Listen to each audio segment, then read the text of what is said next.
Sifter for the ear. News, interviews, reviews, cinema, TV, streaming. Action. Hi, y'all. This is Jerry Williams, a.k.a. TV Jerry. The Magic of Horror Festival is October 5th at the Airfield 4-H Center in Wakefield, Virginia. I'll have a link on the webpage for the show at TV Jerry, and I'll explain the reason for the month-ahead announcement in just a minute. As you know, you're competing against 9 other people, and your job is to outlast all of them. 9 other contestants between me and $1 million prize. Be a little extra careful while you're out there, okay? Because there's a legend in these woods.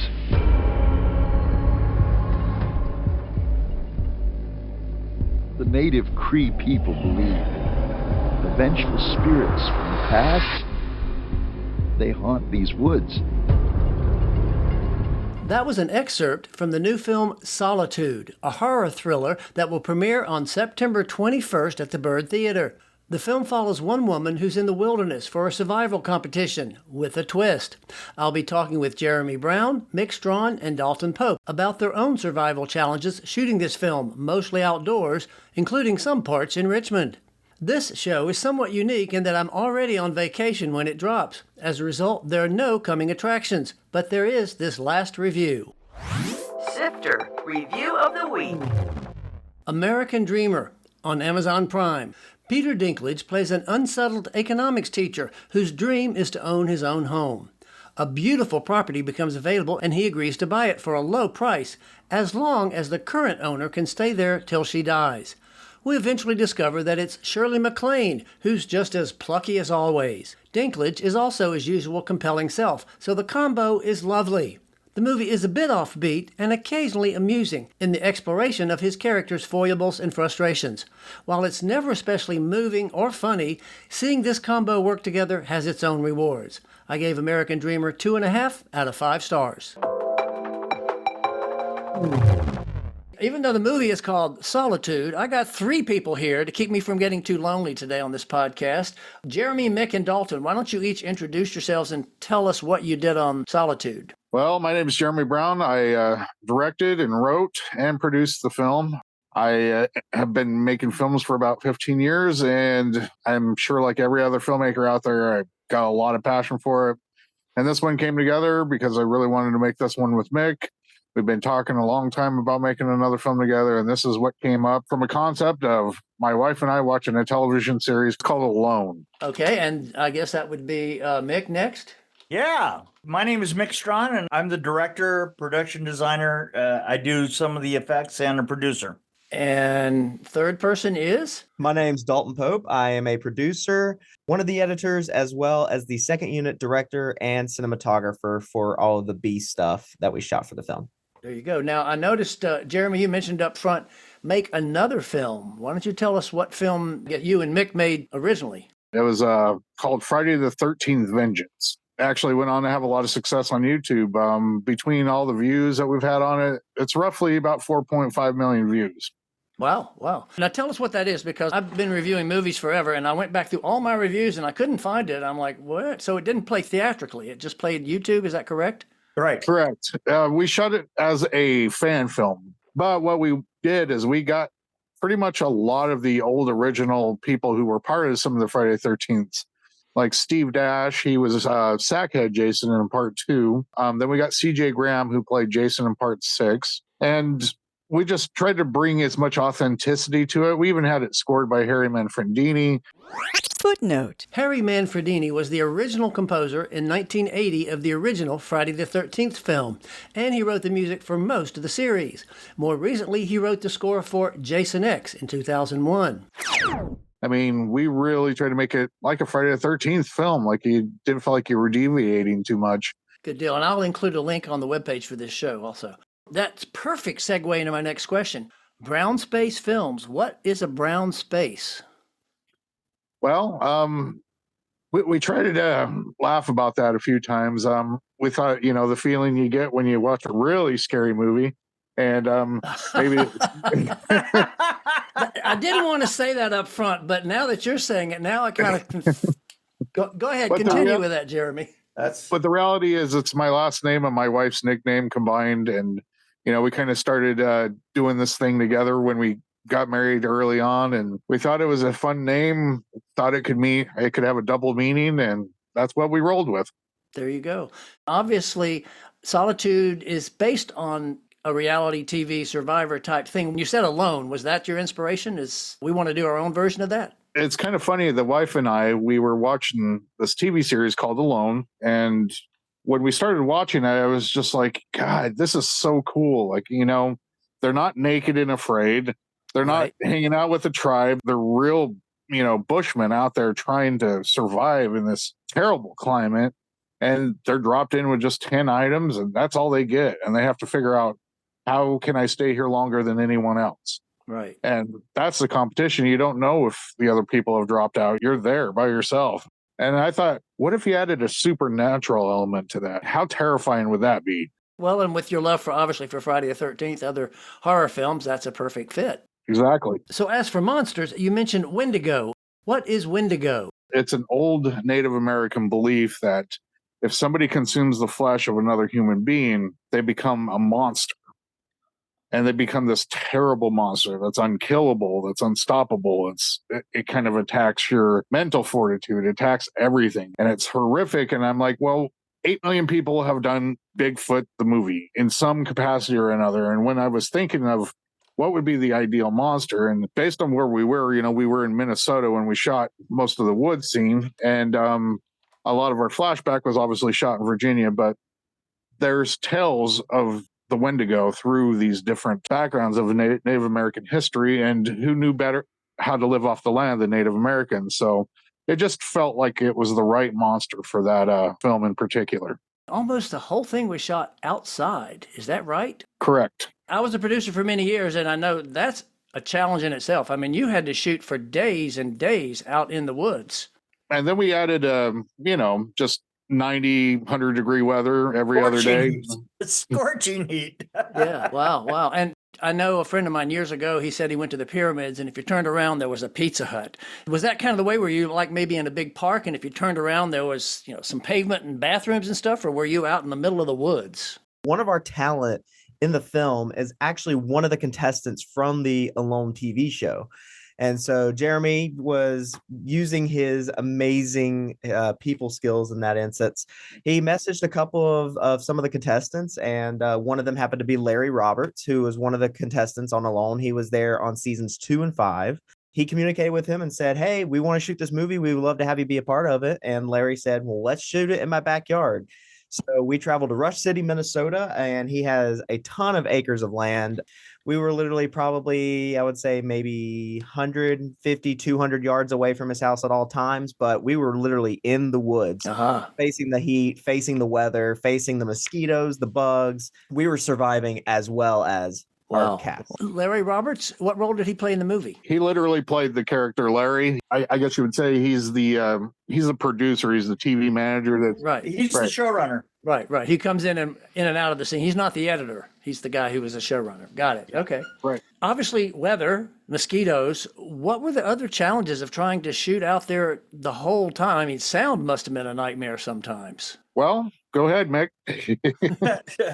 I would say the sound, the getting from one place to the other and shoving yourself through the bushes and trying not to trample everything down. Luckily, Larry built our house for us, our shack, and he did an amazing job. Funny thing about it is he's building it, and he was mentioning how he was putting it together, and we said, well, you do realize that you can use tools. And he goes, oh my God, of course I can. And he was doing things just like on the show, out there putting it all together with literally a knife and a little tiny saw. I was like, dude, this is scenery, man. Go for it. And it's interesting because one of my original questions was, did you shoot the stuff in the shack on a sound stage so that you had a little more control? Because there was so much of that and it was so intense. But I kept looking through the cracks and it looked like that was really outdoors the whole time. It was outdoors the whole time, yeah. Oh, y'all made it really hard for yourselves, didn't you? The thing that was really nice about it is that out on the set, we could immediately have shots come from the inside to the outside, which we did several times. Right. You can notice that the camera shots are moving around the shack as you go, so that you're never getting one stayed camera position. It's interesting you mentioned that because I noticed at first I said, okay, these are all supposed to be just lockdown GoPros and other, small cameras that they can use in a reality situation. But then sometimes there was camera movement. There were some pans and things. We started with the concept of just the GoPros, which would have been part of the show. Right. But then when we do the circular shot and all of a sudden you start to realize that you have a supernatural element to it, then we started to add more and more and more of another camera so that we could get more of a point of view on everything. Right. I think what was important to me is we've all seen 1.5 million different found footage horror films. Yep. And I didn't really want this to feel 100% found footage. I wanted there to be a cinematic element. So we added the audience perspective as well as the monster. So it really kind of makes you feel like you're there with the monster and her. You took it beyond Blair Witch, obviously, which was kind of the first one of that ilk. Nobody needs to do that again. That's right. I didn't like it that much the first time, frankly. That's what I'm saying. So now Sam Wren Vincent, it's too bad she's not on this call because she went through the ring on that show. I mean, she's the central character, obviously, so she goes through a lot. Right. Talk about casting her, and then I got some questions about working with her because that was a pretty amazing challenge for her. You'd be surprised on how I actually originally went through a whole casting call with backstage actors through LA, everywhere that you can imagine. So I was like, you know what? I'm going to try checking Minnesota. And I found this gal who had this great reel. I was like, wow, she's good. So I reached out to her, found out she just got done off this really horrible set where she was dealing with a lot of problems and she ended up dropping out. So she wasn't ever going to go out again. So I talked her into it, got her really excited about the story. And once she did her reading for us, I was like, yeah. Now, did I read correctly that she's in the new Joker too? That is correct. She is. So you inspired her to keep going after that? Well, I like to think we did. She definitely got in the role. She's very, very, very method, to say the very least. Oh, boy. Well, so then that brings up my question. How hungry was she really?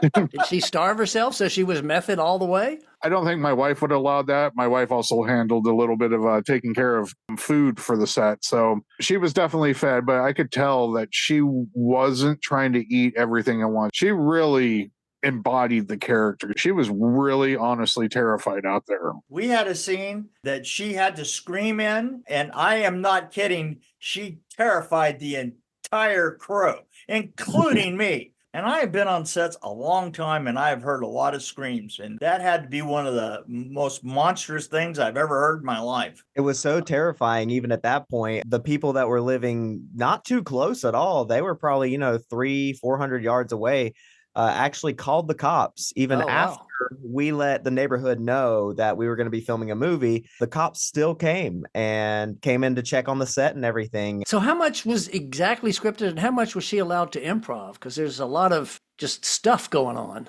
The way I approached the script is, obviously I wanted her to try to stick to the story structure as well as she could, but I wasn't so locked in her words. And we'd go over the script a little bit and then she would kind of just do her thing, and it worked. And I think it felt way more natural with her not trying to remember words. And who was the daughter in the photo that she kept looking at? This is going to crack you up, but I was going to ask some of our family's kids or whatever, and it was such a nightmare trying to get permissions for it. So I just found a good AI thing and created a kid. Oh, really? We won't tell the unions about that one. Yeah, exactly, yeah. Now, it's interesting. One thing that just jumped out at me, I'm going to ask you about the 1811 parallel. It was a kind of an interesting addition. But the first thing that jumped out at me, November 17th, that's my birthday. And, when you hear your birthday, wait a minute. So that grabbed my attention immediately. So what was the whole concept behind this parallel story going on from the 1800s? Well, she finds that journal, and that journal ultimately starts to chronicleize exactly what these people went through that were pretty much in her same situation, only they were dealing with it through the winter. Ultimately, it just felt like being able to see that family struggle with, staying together and keeping their minds right and everything, and ultimately making terrible decisions based on being hungry. Now, was that shot in the same space at a different time? And Dalton can talk more about how he shot that. When we were in the first editing phase, after we had finished principal photography, we were editing this piece together, and in the original edits, we actually had her reading the story out of the journal to the camera. And so we sat together as a group and we said, we feel like there needs to be something here that kind of illustrates exactly what the journal is proceeding and what she's reading about. And so we all came to this conclusive idea that we should really shoot these silhouettes of what's happening in the journal in real life. So that way the audience can visually as well as audibly hear the story of this family. So we came to Virginia. I'm a Virginia native. And so what we decided to do is I grabbed quite a few bit of my friends and cohorts of people that I've met since I moved up here. We went through the entire casting and locations, which we shot in a little place in Mechanicsville, Virginia.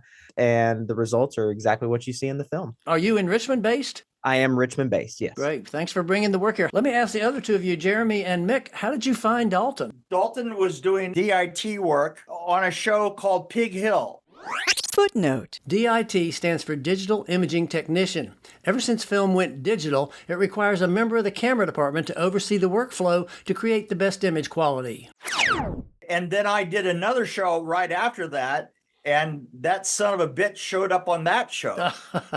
And the thing is I figured, well, if he was stuck with me for that half of the year, then by God, he was going to get stuck with me for the rest of the frickin' year. Aha. Did y'all get to come down to Virginia for the shoot, or did Dalton handle all that? Dalton handled that I part. particularly handled all of that. He did almost everything that we said except for the frontal nudity. But, you know what? You do what you can. You're never going to get to that on my hard drive, Nick. Oh, that's pun intended, I'm sure. Your Dalton. hard drive?